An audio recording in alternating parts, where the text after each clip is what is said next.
Pismo Święte, Nowy Testament, Apokalipsa Świętego Jana.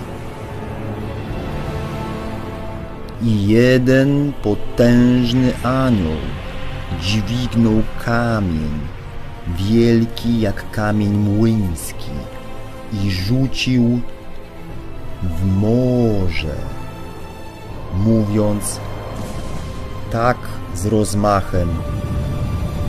z rozmachem Babilon, wielka stolica, zostanie rzucona i już się wcale nie znajdzie. I głosu harfiarzy, śpiewaków, flecistów, trębaczy już w tobie się nie usłyszy. I żaden mistrz jakiejkolwiek sztuki już się w tobie nie znajdzie. I terkotu żarem już w tobie nie będzie słychać. I światło lampy już w tobie nie rozbłyśnie. I głosu oblubieńca i oblubienicy już w tobie się nie usłyszy. Bo kupcy twoi byli możnowładcami na ziemi.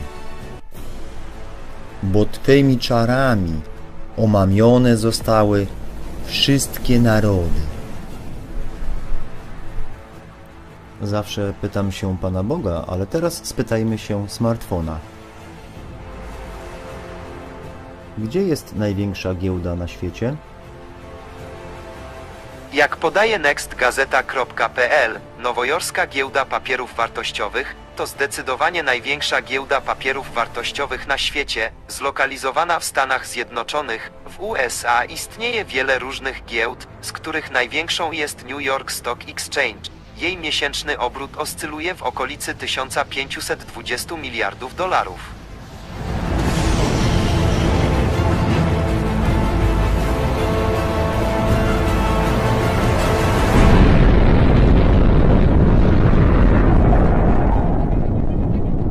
Drogi widzu, jeśli podczas słuchania tego materiału poczujesz, że ta cała praca ma sens i znajdziecie natchnienie, by odwdzięczyć się, pod każdym filmem znajdują się namiary do przelewu.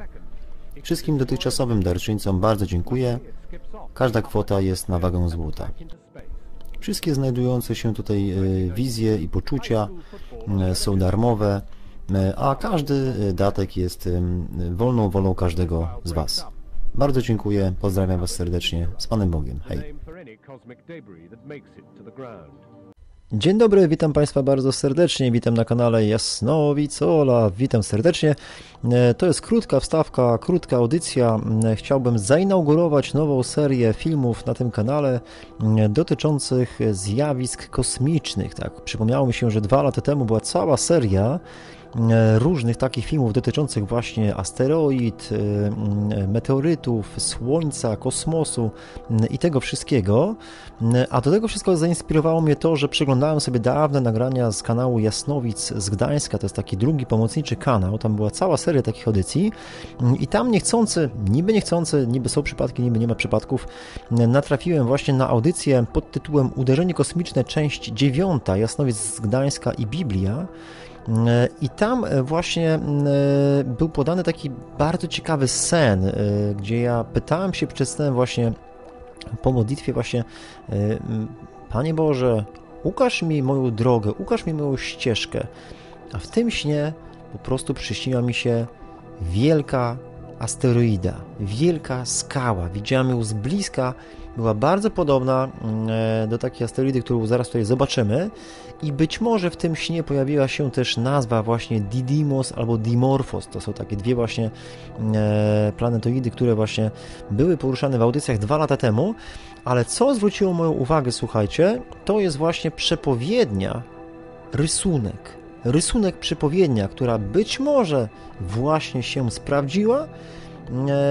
I są 2 rzeczy, które właśnie przepowiadają, które przemawiają za tym, że to się faktycznie spełniło. Jedną z nich to jest właśnie wydarzenie, które zaraz Wam pokażę, a drugie z nich jest to, że informacje o tym wydarzeniu akurat napłynęły 27 sierpnia.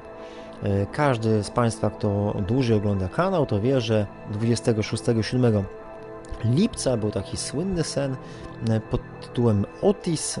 Tam było takie zdanie, że Otis za miesiąc tu przybędzie i dokładnie po miesiącu właśnie pojawiły się te doniesienia właśnie, że ludzie spowodowali pierwszy raz w historii reakcję kosmosu. Ale przyjrzymy się chwilkę, przesłuchajmy sobie audycję, kawałeczek tej audycji w 2 miejscach. I tu dla Państwa przygotowałem, to jest ta audycja, tak? Uderzenie kosmiczne, część 9, Jasnowidzańska i Biblia o Nowym Jorku w czasach ostatecznych. Tam to dopiero były zasięgi, audycja 1000 odsłon, 100 łapek w górę. Dobrze, i mamy tutaj właśnie 20 października 2022 roku, ciekawa w ogóle data swoją drogą, i tam właśnie została wyemitowana 9. część właśnie takiego całego cyklu właśnie uderzenie kosmiczne, i tam przyjrzymy się właśnie 2 miejscom. Posłuchajmy sobie 16 minuta, 16 sekunda. Tylko zgłośnimy, to było na maksa. Ok, posłuchajmy minutkę. Tutaj jeszcze widzimy rysunek. To ja tak wziąłem, jakby wiecie, tak zacząłem rysować. To trochę jak z tymi wizjami, jak z tymi myślami, jak z tym wszystkim, jakby z tymi snami, nie? I w takim jakbym stanie ja sobie tak rysuję, nie? Tu kółeczko, tu coś. I tak mówię, wow, niezłe to jest. Że nawet rysunek może być jakby w pewnym sensie natchniony, wiecie? I tutaj jest jakby... Tutaj jest, poczekajcie, o.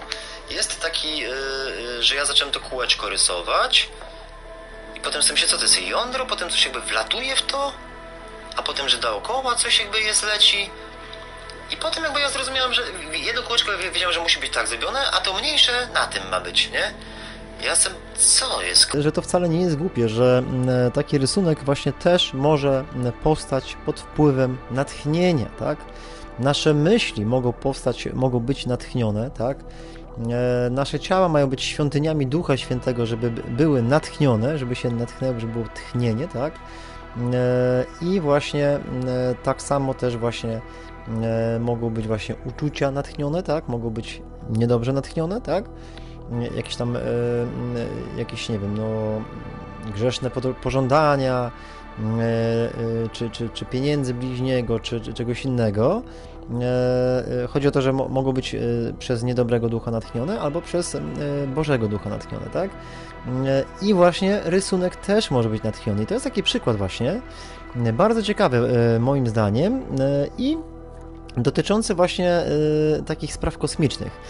Posłuchajmy teraz jeszcze 18 minuta, 18 minuta, 6 sekunda, to jest teraz właśnie, posłuchajmy jeszcze drugą część właśnie w związku z tym rysunkiem, a potem przyjrzymy się, czy to aby nam się nie sprawdziło właśnie, czy to aby nam się właśnie nie zrealizowało. Posłuchajmy. Ale posuwać sprawę do przodu. I to staram się czynić. I tutaj mamy właśnie, ja zacząłem tłumaczyć właśnie, że no, że to jest jakby planeta, to jest nasza Ziemia i to jest coś jakby, nie potrafię tego wytłumaczyć jakby, a tutaj dookoła latają sobie jakieś rzeczy jakby, nie? I tam, że jedna większa, jedna mniejsza, ja tak zrozumiałem, co ja narysowałem. Że ja narysowałem, że mniejsza rzecz jest na orbicie, czyli na jakiejś trajektorii, a większa jest obok, czyli już nie jest na trajektorii, jest wybita z tej trajektorii. Nie wiem, to jest tylko rysunek. Może to jest tylko rysunek i to nic nie znaczy. Ale takie dziwne coś narysował, ja to rysuję, coś takiego wychodzi, potem zaczynam tłumaczyć i wiecie jak to jest, nie? Zaczynam tłumaczyć, a potem się okazuje, rząd coś wie, Anglia się szykuje i cała reszta, nie? Anglia się szykuje, kosmiczne uderzenie, bo to było takie dawne przeczucie właśnie, ale to zajmiemy się kiedy indziej. Dobrze. I teraz właśnie do czego zmierzam właśnie, że ten ciekawy rysunek, pierwszy sztuczny deszcz meteorytów.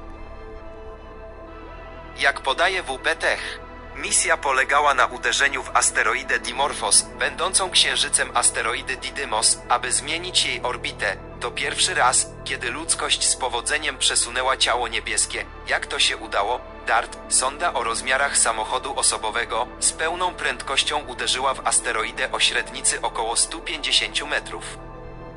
Okej, jeszcze deszcz meteorytów wywołany przez człowieka. Jak podaje komputer świat, Pierwszy deszcz meteorów spowodowany przez człowieka, zaskakujący efekt misji DART. Misja DART, czyli pierwszy program obrony planetarnej przed obiektem z kosmosu, okazał się sukcesem. Naukowcom w ramach testu udało się zmienić trajektorię planetoidy. Udało się zmienić trajektorię planetoidy. Okazuje się jednak, tutaj dalej czytamy, okazuje się jednak, że będzie to miało swoje nieoczekiwany efekt, tak? Tu błąd jest swój nieoczekiwany efekt, tak? Albo swoje nieoczekiwane efekty. I w czym rzecz? Rzecz jest w tym, że właśnie ludzie pierwszy raz w historii wywołali sztucznie deszcz meteorytów. Jeśli wpiszemy sobie takie sprawy właśnie w Google'a, to tutaj przeczytamy właśnie wiadomości, tak? Spadnie pierwszy deszcz meteorytów wywołany przez człowieka, przez ludzkość, 29 sierpnia 24 roku, tak? Pierwszy spowodowany przez człowieka deszcz meteorytów, tam mamy 1 września takie wiadomości, a tutaj mamy pierwszy deszcz meteorytów spowodowany przez ludzi 27 sierpnia 24 roku. Proszę na to zwrócić baczną uwagę, na te daty, bo one są różne, ale pierwsze doniesienia, jakie mi się udało znaleźć, to są właśnie z 27 sierpnia, czyli dokładnie kiedy był sen właśnie i mówił: za miesiąc Otis tu przybędzie, i następnie minął miesiąc, to akurat po miesiącu takie dodatkowe wydarzenie, że okazało się właśnie, że dochodzą do naszych uszu wiadomości, że kiedyś w przyszłości spadnie na Ziemię sztuczny deszcz meteorytów wywołany przez człowieka. No, to jest znak czasu, to jest niesamowite. Nawet jak to nie będzie wielkie, a nie wiemy jakie będzie, to jest to na pewno rzecz wyjątkowa. Wśród milionów lat czy miliardów lat to pierwszy raz człowiek spowoduje, że spadnie deszcz meteorytów, jakby, tak? To jest naprawdę wyjątkowe, historyczne pod względem takim kosmicznym, tak? 27 sierpnia, akurat tego dnia przyszły do nas takie wiadomości, tak? I tu możemy sobie poczytać takie przykładowe artykuły, tak? Spadnie pierwszy deszcz meteorytów wywołany przez ludzkość, wkraczamy na nowy poziom. Misja DART, która miała nas uchronić przed kolizją z planetoidą, może mieć nieoczekiwane konsekwencje. Naukowcy sugerują, że w wyniku zderzenia powstały miliony fragmentów, które zmierzają w kierunku Ziemi. To z kolei oznacza, że możemy być świadkami pierwszego w historii sztucznego roju meteorytów, tak? I mamy właśnie, że misja NASA, ten DART, to znaczy, to jest skrót od Double Asteroid Redirection Test, która miała miejsce prawie 2 lata temu i w wyniku której pomyślnie zmieniono trajektorię asteroidy Dimorphos, może nieumyślnie doprowadzić do pierwszego roju meteorów wywołanego przez człowieka. Ja pamiętam, tutaj z kolegą robiliśmy wspólnie audycję i wydaje mi się, że wtedy 2 lata temu ludzie się nawet śmiali z czegoś takiego, tak, że jak to możliwe, tak, że nie? Ale okazuje się, że wtedy, jak się 2 lata temu ludzie śmiali, to teraz to się staje rzeczywistością, tak? Kiedyś ludzie też śmiali się z jakiejś choroby, tak, albo z jakichś teorii spiskowych, tak? A potem się okazało, że te teorie stały się już nie teoriami, tylko po prostu wiedzą, prawdą, tak? I tyle, tak to wygląda. Nowe badania opublikowane w czasopiśmie The Planetary Science Journal sugeruje, że miliony fragmentów powstałych w wyniku zderzenia mogły znaleźć się w trajektorii prowadzącej w pobliże Ziemi, tworząc unikalny rój meteorów, tak? 26 września 2022 roku. I to jest bardzo ciekawe, bo teraz, w lipcu, w nocy z 26 na 7 lipca, jeśli dobrze pamiętam, był ten sen z Otisem i tam było powiedziane, że za miesiąc tu przybędzie, ale pełne okrążenie to 2 miesiące, nie? Czyli 26-7 sierpnia i wtedy dochodzą do nas te wiadomości właśnie, że będzie pierwszy rój meteorytów wywołany przez człowieka, a 26 września 2 lata temu była ta misja DART. To jest bardzo ciekawe. Zobaczymy, co tego roku będzie 26-27 września. Jest to naprawdę niesamowite i jednocześnie to się też komponuje w dawne poczucia dotyczące nowych globalnych wydarzeń sanitarnych, tak to nazwijmy. Ale ja już to tłumaczyłem, że wydarzenia związane z tym snem Otis są wielopłaszczyznowe, tak? Dobrze. I tu mamy właśnie, że NASA celowo zderzyła się z planetoidą Dimorphos, uderzając w sam środek kosmicznej skały z prędkością około 24 000 km/h. Zderzenie miało miejsce w odległości 11 milionów km od Ziemi i było pierwszym udanym testem obrony planetarnej w dziejach ludzkości. DART nie tylko zmieniło trajektorię Dimorphosa, skracając jego podróż wokół partnerskiej planetoidy Didymos o około 30 minut, ale także całkowicie zmienił kształt planetoidy. I tu chodzi o to, że DART nie tylko zmienił trajektorię Dimorphosa, skracając jego podróż wokół partnerskiej planetoidy Didymos, tak? I chodzi o to, że to jest właśnie ten Dimorphos, tak? To jest ta asteroida, planetoida, w którą właśnie uderzył ten statek kosmiczny.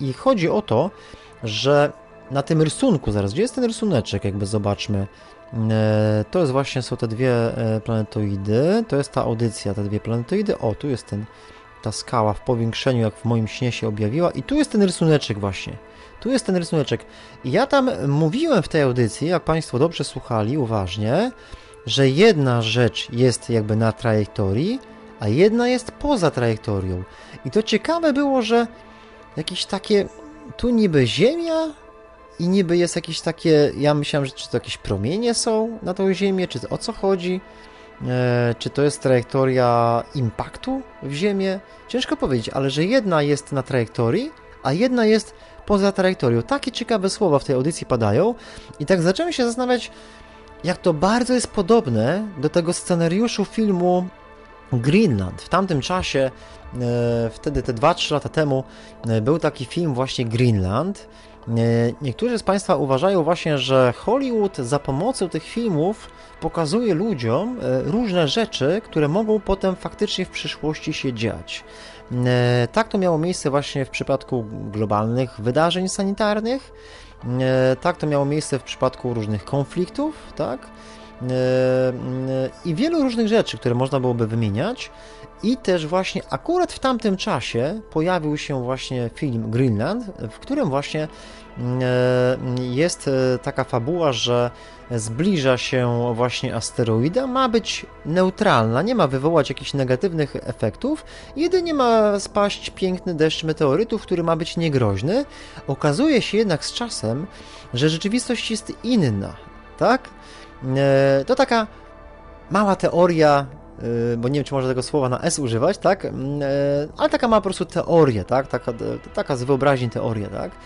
Że tak można powiedzieć jakby, że no, to jest naprawdę fakt, że jeżeli mają się dziać jakieś rzeczy kiedykolwiek, to bardzo możliwe, że jakby rządy państw mogą do jakiegoś momentu nie zawiadamiać ludzi właśnie, żeby nie wywoływać paniki. Ja nie twierdzę, że tak będzie, tak? Ja tutaj sobie puszczamy trochę wodze fantazji, ale chcę zauważyć taką prawidłowość, że taka prawidłowość występuje w większości filmów dotyczących właśnie jakichś predykcji.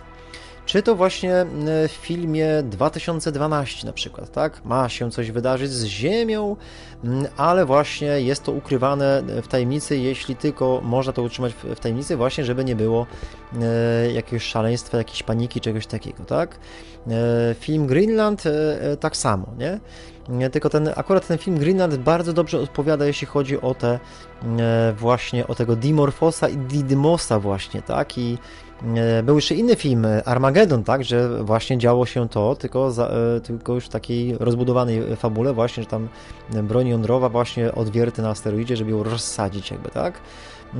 I co ciekawe właśnie, to tak pięknie się wkomponuje właśnie w ten sen właśnie za miesiąc Otis tu przybędzie, czyli właśnie 26-27 sierpnia przybędzie i wtedy przybywają do nas takie informacje, nie? Że okazuje się, że jednak to, co kiedyś niektórzy z Państwa się śmiali 2 lata temu, że to jest niemożliwe, to jest śmieszne, zabawne, przecież to ileś milionów kilometrów od Ziemi, a okazuje się, że jednak to uderzy najprawdopodobniej w ciągu najbliższych lat w Ziemię sztucznie wywołany przez człowieka deszcz meteorytów. No to jest naprawdę niesamowite. Ale ważniejsze pytanie jest takie, czy te asteroidy, jedna na trajektorii, a druga wybita z tej trajektorii, żeby się nie okazało, tak, że to, co dzisiaj jest niemożliwe, to za kolejne 2 lata okaże się możliwe.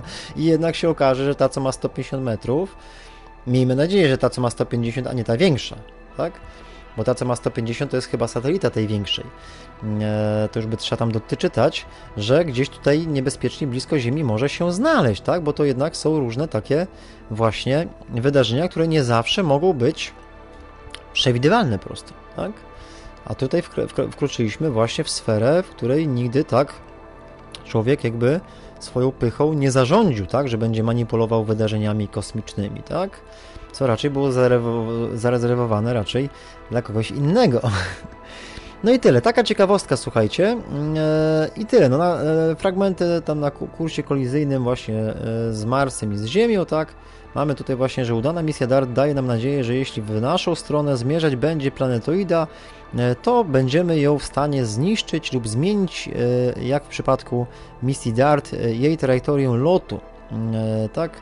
Międzynarodowy Zespół Naukowców postanowił jednak zbadać, czy powstaje w wyniku kolizji fragmenty skał mogą dotrzeć do Ziemi. Po przeprowadzeniu serii dynamicznych symulacji doszli do wniosku, że w wyniku zderzenia powstały miliony skalnych okruchów, które mogą dotrzeć do Marsa i układu Ziemia-Księżyc w ciągu dekady, czyli w ciągu najbliższych 10 lat. Fragmenty nie stanowią żadnego zagrożenia, tak?